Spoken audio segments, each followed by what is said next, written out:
현재 고스티드와 스피드플로우에서 사용되고 있는 카비텍스라는 카본이 사용된 이 스프린트 프레임 FG 아웃솔을 과연 인조잔디에서도 신을 수 있을지 그 부분에 대해서 한번 리뷰를 해보려고 합니다. 아디다스 같은 경우에는 나이키와 푸마와는 달리 이 카본 소재를 아웃솔에 넣는 경우가 거의 없었는데 아디다스 축구화에도 카본이 사용됐다라는 점, 그리고 사실 고스티드 제품이 의외로 빨리 단종이 되고 스피드 플로우로 넘어갔기 때문에 이 아웃솔에 대한 스터드가 부러진다거나 아니면 아웃솔 전체가 깨진다거나 그런 부분들에 대한 정보도 많지 않고, 이 관련해서 아웃솔에 대한 정보를 좀 찾아보려고 해도 딱히 어떤 리뷰나 아디다스 측에서도 특별하게 비교 설명을 하고 있지 않기 때문에 그런 부분들에 대해서 궁금해하실 부분들을 하나하나씩 한번 살펴보도록 하겠습니다.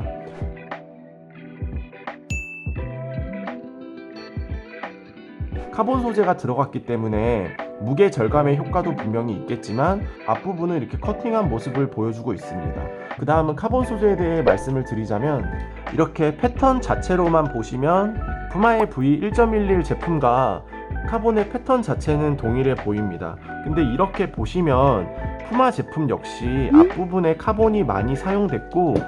이 제품 같은 경우에는 출시된 지 거의 10년이 넘어가는 제품이기 때문에 이 발 앞부분에 카본이 들어간 부분은 색다른 부분도 아니고 그리고 특별한 기술도 아닙니다. 카본 플레이트의 대표적인 제품 중에 하나인 슈퍼플라이를 보시면 이렇게 패턴 자체가 바둑판 모양으로 되어 있는 부분들을 보실 수 있고, 다른 축구와는 좀 차별화를 두는 게 슈퍼플라이 같은 경우에는 풀 랭스로 카본이 이렇게 들어가 있으면서 특히 나이키 같은 경우에는 카본 소재와 함께 유리 섬유를 사용했던 적도 있었고, 베이퍼에서도 이 스프링백의 힘을 극대화시키려는 부분들을 만들어 놨습니다. 아웃솔 자체는 외관상으로는 고급스럽지만 직접 만져보면 그런 고급스러운 느낌까지는 아니고, 특히나 어퍼와 아웃솔의 접착 마감을 좀 보면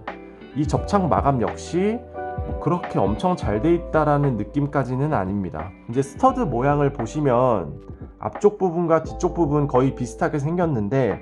그냥 딱 보시면 일자 형태의 스터드로 되어 있지만 아랫부분에 V자 형태로 전부 다 성형이 되어 있는 모습을 보실 수 있습니다. 뒷스터드도 마찬가지로 되어 있고, V자 형태, 그러니까 화살 모양, 이 부분은 이전에 19 플러스 같은 경우에도 동일하게 V자 형태에 더해서 화살 모양을 띠고 있는 스터드를 주로 사용했던 부분이 있었는데, 고스티드 아웃솔 역시 그 부분이 적용이 되어 있고, 특히나 여기 이 심을 보면 아시겠지만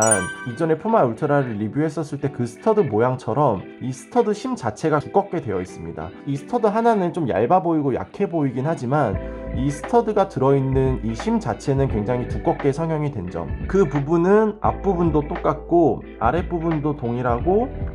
뒷스터드 역시 심 자체가 굉장히 두껍게 성형이 되어 있어서 전반적으로 이 FG 아웃솔도 내구성에 어느 정도 신경을 쓴 부분을 볼 수 있습니다. 사실 당연히 천연 잔디에서 축구화를 사용을 하면 인조 잔디보다는 데미지가 적겠지만 어쨌든 흙구장에서 사용하는 거기 때문에 천연 잔디에서도 분명히 데미지가 있기 마련이라서 그런 부분들에 대한 내구성의 확보로 보여지고, 좀 더 자세하게 보면 이렇게 반투명으로 스터드가 되어 있는데, 이렇게 보시면 아시겠지만 내부에 어떤 구조가 되어 있지는 않습니다. 내부적으로 지지해주는 그런 요소들은 없기 때문에 이 부분이 다소 약할 수 있는 부분이긴 한데, 스코플러스의 스터드를 가까이 보시면 이렇게 내부적으로도 다 심이 있어서 한번 조립되고 나서 접착된 방식으로 되어 있기 때문에 확실히 내부에 심이 없는 스터드보다는 내구성이 좋기 마련이고, 스터드는 그런 구조는 되어 있지 않지만 스터드 자체가 원형으로 되어 있기 때문에 일자 형태로 되어 있는 고스티드 아웃솔보다는 좀 더 안정감이 있는 거는 분명하고, 이 19 플러스를 착용했었을 때는 인조잔디에서 뭐 어떤 불편함도 없었고 길이감도 적당했고 안정감 또한 좋았습니다.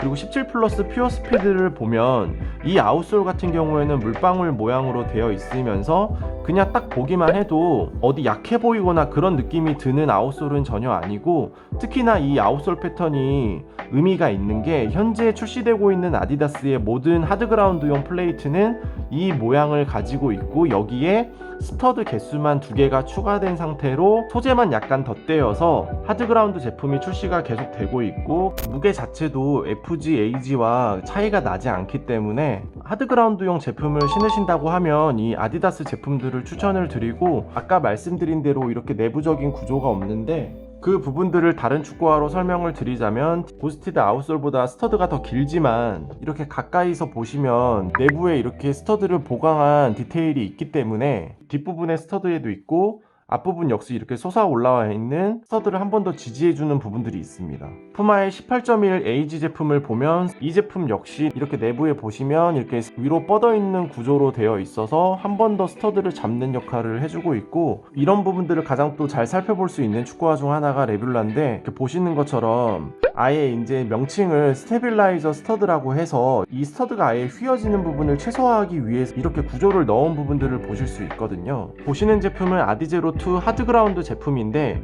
이 제품이 출시가 됐었을 당시에 FG 아웃솔 대비해서 스터드 개수를 이렇게 3개 늘리고 똑같은 스프린트 프레임 아웃솔을 사용하면서 FG의 장점은 그대로 가져갔기 때문에 하드그라운드 자체도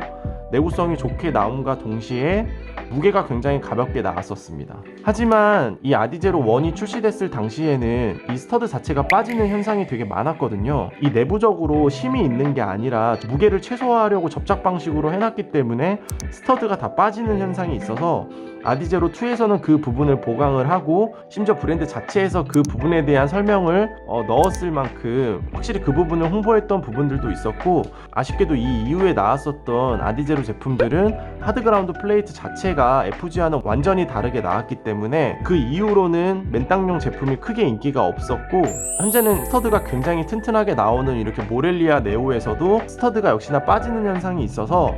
미즈노 역시 2-3번의 개선을 통해서 스터드 강화 버전이라고 이름까지 지어가면서 이렇게 뒷스터드의 이런 아랫부분에 대한 성형, 전반적으로 안정감과 함께 스피드를 낼 수 있는 구조를 만들어 놨다면, 저는 이 아웃솔 자체에 대한 의견은 인조잔디에서 신을 수 있는 정도의 구조와 형태를 가지고는 있지만 요즘처럼 추운 날씨나 혹은 매우 더운 날씨에는 이 아웃솔이 좀 취약할 것 같아서 잔디 상태가 좋고 날씨가 좋을 때만 이 FG 아웃솔을 사용한다면 크게 무리는 없을 것 같다라는 게 제 개인적인 의견이고, 이 아웃솔이 궁금하시고 스피드 플로우와 고스티드 제품이 궁금하신 분들이라면 저는 개인적으로 플러스 제품보다는 .1 제품을 추천을 드리고 싶습니다. .1 제품 같은 경우도 동일한 아웃솔이 사용됐기 때문에 최근 들어서는 고스티드 제품이 아울렛에서 10만원대 아래로 판매가 되고 있기 때문에 그런 부분들을 감안해 본다면 인조잔디에서 자유롭게 신어보시는 것도 나쁘지 않은 선택일 것 같고, 분명히 염두에 두셔야 될 부분은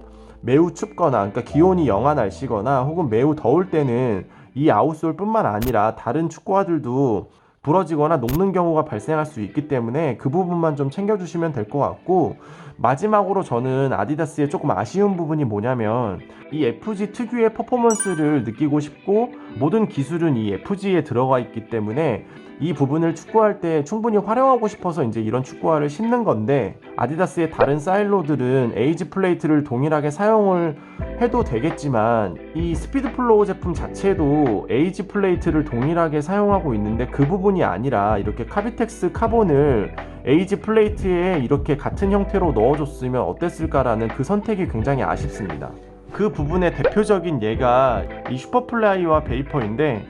슈퍼플라이를 아시겠지만 아까 말씀드린 대로 FG 아웃솔에 카본 플레이트가 사용된 부분을 이렇게 보시는 것처럼 AGR 스터드를 그대로 카본 플레이트 위에 사용을 하면서 카본의 장점과 함께 AG 플레이트에서도 이렇게 동일한 스펙으로 출시를 했다라는 게 굉장히 좋은 부분이고, 베이퍼 역시 FG 자체가 굉장히 무게가 가벼웠는데 앞부분에 샌드페이퍼를 추가하고 에이지 플레이트가 스터드 개수가 더 많음에도 불구하고 무게 차이가 거의 나지 않고 스터드는 더 안정적이면서 인조잔디에서도 충분히 베이퍼 10에 모든 기능들을 활용할 수 있는 이런 부분들이 굉장히 나이키의 장점이었고, 아디다스 역시 예전에 아디제로를 기준으로 본다면 FG 아웃솔을 그대로 활용하면서 하드그라운드 플레이트를 만들었던 적이 있었는데, 최근에는 그런 선택을 하지 않는 게 아쉽고, 그게 가장 아쉬운 부분은 FG와 AG의 정가는 동일한데 이렇게 카본과 같은 기술이 빠져 있음에도 정가는 AG 제품이 동일하다는 부분이 좀 아쉬운 부분일 것 같습니다. 이상으로 카비텍스 카본 아웃솔에 대한 리뷰를 마치고, 이 아웃솔에 대해서 궁금하신 부분이나 다른 의견 있으시면 댓글 남겨주시면 감사하겠습니다.